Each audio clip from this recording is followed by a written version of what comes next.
Slave me, my rich. Rotting smut!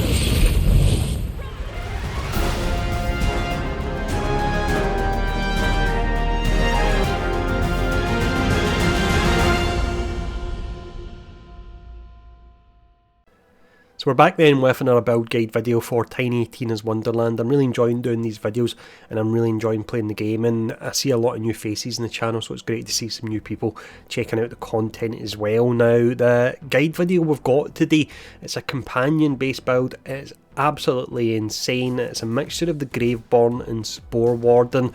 The last build I'd done, which was the Spell Shot and the Graveborn, I thought nothing's going to top that build, but this companion one completely kicks its ass. It's unbelievable the numbers I'm getting from this already and how easy it is to actually do it as well.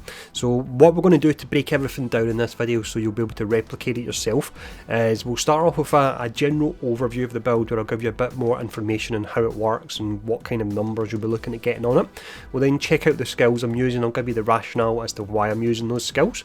We'll have a look at the gear I've currently got on my character. I'll quickly talk about the stats and also the myth rank, and then from there I'll show off some gameplay as well.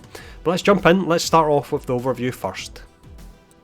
So this is a companion focused build. We're using the Graveborn and Spore Warden classes. They have a ton of companion skills. They synergise exceptionally well together, and I think the strongest companion builds will come from mixing these two classes together. From an offensive perspective, once I have my various stacks up via my gear and my skills, we're looking at around about 500% bonus companion damage, which allows them to melt just absolutely everything. We have 50% crit hit chance as well.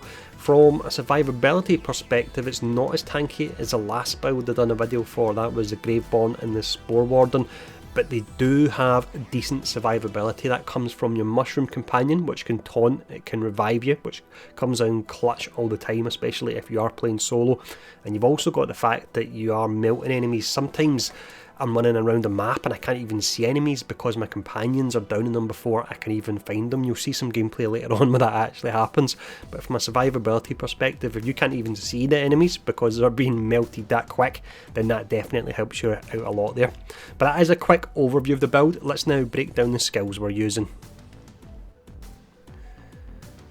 We'll start off here with the active skill. Now I have an enhancement on my gear that gives me 50% bonus damage when my active skill is active, so this is the reason I'm using this. I'm not using it for the damage, I'm using it for the fact that it's got the best uptime out of all the ones that are available with this class combination, and it's basically a steroid boost.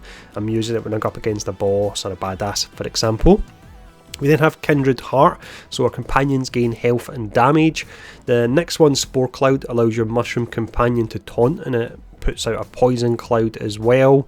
We then have Bullseye. This particular one is giving you 50% increased gun critical hit chance, your companions critical hit chance. That's the reason I'm going for it, really. It's for the companions rather than myself.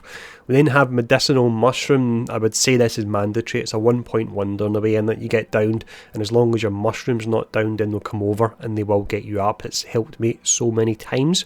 The next one we have, these 3 points, I put them in it because I like a high movement speed, because I feel some of the maps are quite big and it can be a bit of a chore getting from one side to the other, so this isn't mandatory at all. You could put your 3 points somewhere else, but personally I like this one for the increased movement speed. It's giving you a huge amount there. We then have, to finish off this tree, we have Thrill of the Hunt. Gear wise, I'm able to push this up to 5, whereas the cap is normally 3. That means that for every stack of this I have, and I gain a stack when a gun gets a critical hit, but there's another way you can proc it via companions I'll talk about once we get to the gear section. But when we have max stacks on this, it's 10 stacks for 10 seconds. That's 150% additional damage, and we have our way our companions can proc this to basically give us 100% uptime on it. Absolutely incredible. Now moving over to the Graveborn here, these points were put in because I had to do that to move further down the tree.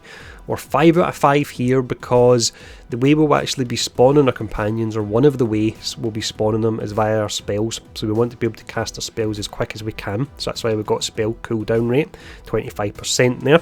We then have Faithful Thralls. This is another one that's perfect gear wise. You can see I've got 4 rather than 3 points in this, so for every companion I have out, that's 12% bonus damage per companion.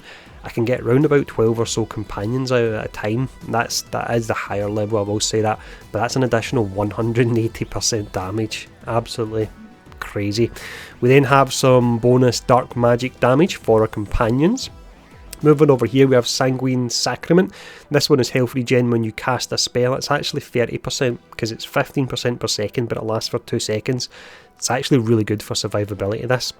We then have this one here, which essentially reduces the damage you take by 35% for spending only 1 point, so that's fantastic.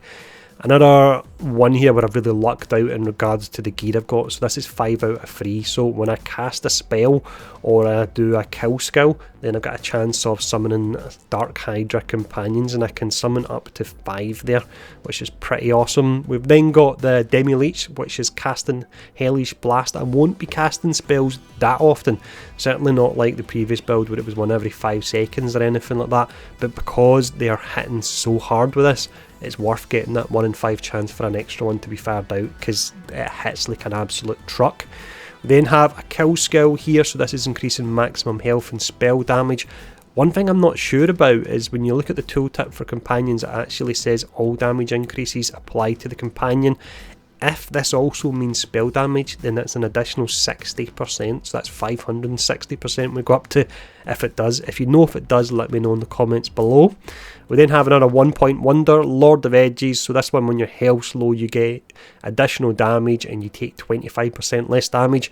And then we have Morhaim's Blessing again. So this one, when you cast a spell, and it will be relatively often we will be doing this, you'll be getting all your kill skills activating. So when your kill skills activate, you'll see like this one, for example, you'll have a chance of that actually proccing, or you've got your other ones here where you're getting your additional stacks for health and spell damage and so on. So that is the skills. Let's now look at the gear that I'm using. So the gear I have here is decent, but there's most definitely room for improvement. Now it's just the one gun I'll show off. The type of guns you want to go for in this build are the Fairy guns. There's various different variants of these. There's some when you actually reload that will summon a Hydra, which is the one I'm actually using at the moment. I summon a Poison Hydra. There's other ones when you throw it out, your gun will get wings and it will fly about. Now that will count as a companion, increasing your damage, but it will also count as a gun skill. So if we think back to that skill we had when we get a gun critical hit, it gives us a proc for extra damage. They can actually proc that, which is just insane. So ideally that's the one you want to go for when you're reloading, you're throwing out the gun that's flying around and it's shooting. In regards to the enchantment on it, you can see I've got, well, action skill is active, so that's the Whirlwind, increase companion damage by 50%. We've then got this melee weapon here, so we can get an extra Hydra companion if someone gets close. So melee attacks spawn a nearby Hydra companion that deal melee damage for 6 seconds. Moving down gear wise here, we've got our rings. Now the reason I'm using these is just the companion damage on them. I could get better secondary stats, but it's the primary stats I'm going for in the first instance. That's an additional 30% companion damage. I've got this shield here. It doesn't really do anything for my companions, but it's a really meaty shield and it gives me an additional 6,000 capacity.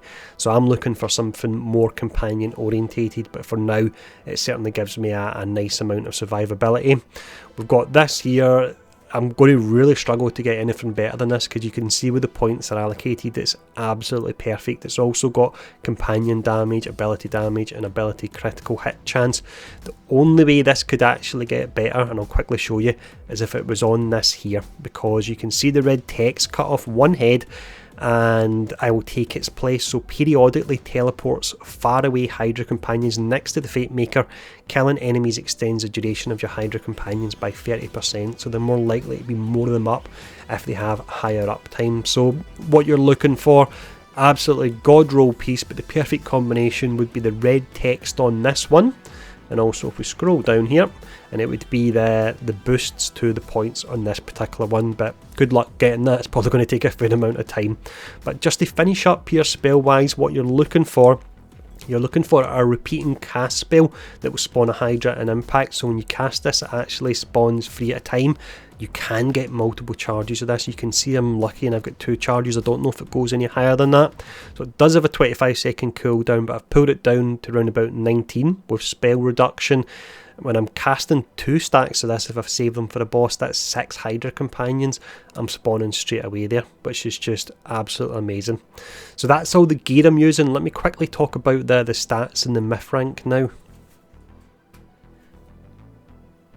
Stat-wise at the moment then, the main focus I went for is intelligence. This is for your spell cooldown so we can cast our hydras more often. I've went for constitution because I always like some extra health. I maybe don't need it when I think about it, but I went for that anyway. And then I've started to put some points in attunement, which is your skill cooldown, because again your skills are steroid of sorts, giving you that extra 50% companion damage, so if we can get the cooldown on it down, then we have higher uptime on it. But let's look at the myth rank. Myth rank wise then, I didn't realise that the points you spend, there's no way of respecing them, and they're the same for all characters, which is actually really a bit annoying and a bit of an oversight. I wish you could allocate them individually for characters, but where I've got my points at the moment, I've got them in intelligence. I would go for that anyway for the spell cooldown. If we move down here, we have our points in strength and constitution, and to be honest, that's where I would put them. Anyway, we've then got Deadeye. I've got additional points into movement speed. Once again, that's where I would place them for just about any of my classes.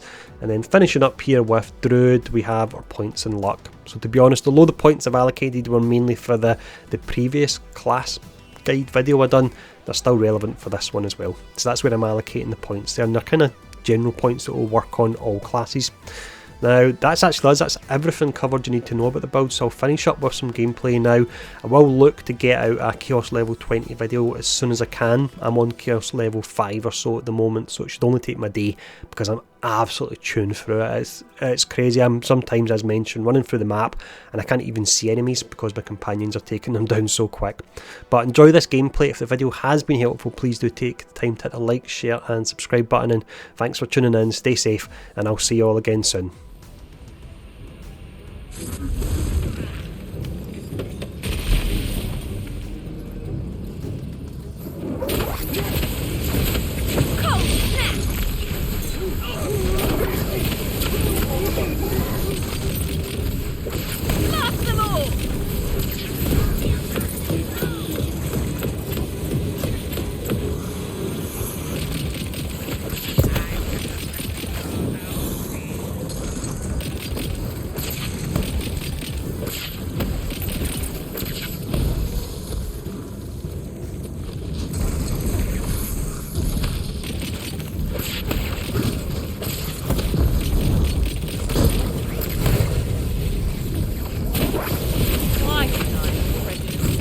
Rose blossom instead.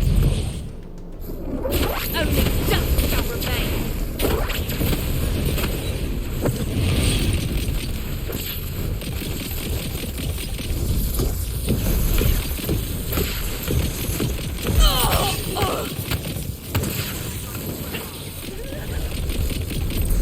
Yes, very fierce plant, I know.